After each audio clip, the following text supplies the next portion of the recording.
இப்ப ஏன் நடத்துறீங்க?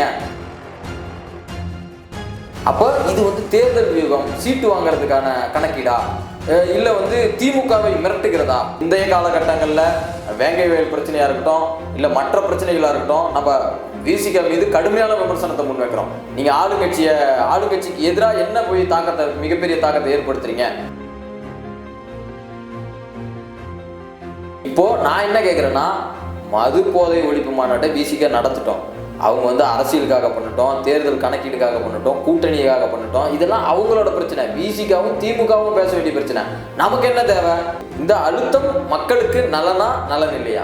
கள்ளக்குறிச்சியில் நடந்தது தமிழ்நாடு முழுக்க மிகப்பெரிய அதிர்வலையை ஏற்படுத்தியது. பல நூற்றுக்கணக்கான மக்கள் உயிரிழக்கிறாங்க. அதற்கு எதிராக ஒரு மாநாடு யார் நடத்தினா என்ன?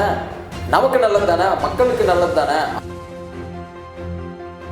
அதற்கு தேர்தல் கணக்கு போடுதா? போடட்டுன்ற அவங்க அடிபட்டு தேர்தலில்